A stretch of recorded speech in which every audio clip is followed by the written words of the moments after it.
Eric Schwab was 17 when he was arrested for the death of his best friend, Josh.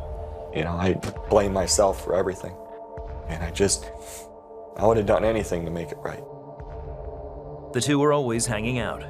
They especially liked playing together on their high school basketball team. Josh was extremely gifted. He was much better than I was, but he always pushed me. He was just a fun-loving guy. He didn't care what people thought about him. On a Friday night in September 1998, Eric was giving Josh a ride home when a girl they knew passed them on a two-lane road. I remember Josh looking at me and goes, "Are you gonna let her do that to you?" I got alongside of her and I looked over and I noticed out of the corner of my eye the headlights of a truck coming up the hill.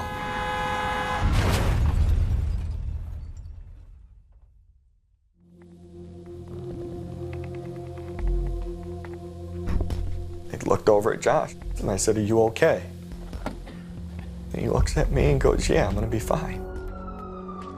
The next thing I know, I woke up in the ambulance. And at that point is when I started to pray, which I've never done before. Eric was taken to the hospital with a concussion and a number of cuts and bruises. Eric asked his nurse about Josh. She had tears in her eyes. I knew at that point he never made it. And I blamed God from probably maybe an hour and a half after the accident. Why me? Why now? You're supposed to be there to protect us.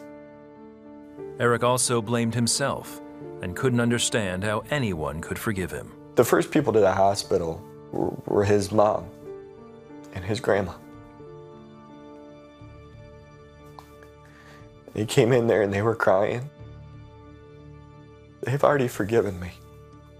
I didn't know what that meant at that point. Days later, they buried his friend. Eric was arrested for negligent homicide. Released to his parents, he spent the next 8 months in and out of court. During one appearance, his friend's mother read a letter to the court on Eric's behalf. And in my mind, I'm thinking, why are you doing this? I don't deserve this. I deserve to go to jail.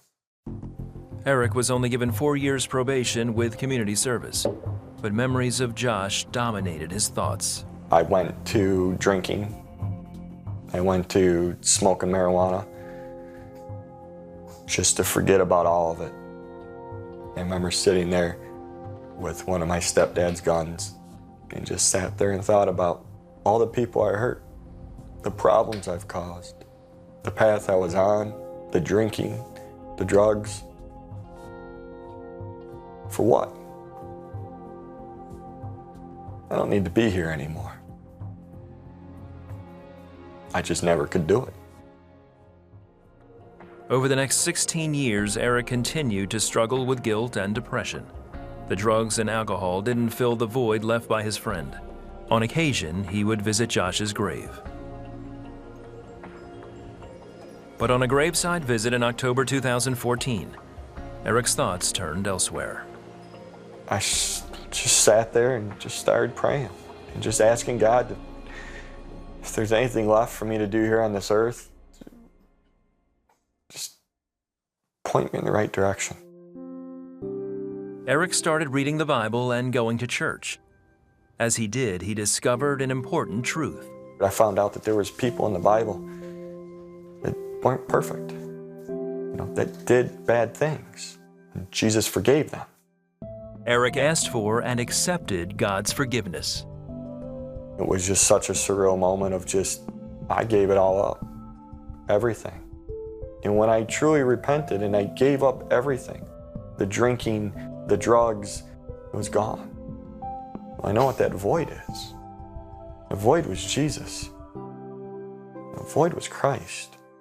He also felt the weight of Josh's death was finally lifted. There was a sense of hope. Others have forgiven me for what I've done already that I didn't know.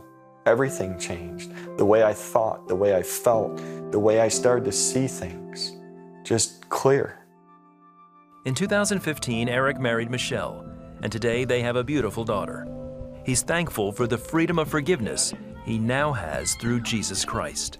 It's a feeling of just peace. to know that He's our Savior, and to wake up every morning with forgiveness from Jesus and thank Him every day for that forgiveness. That's all you need.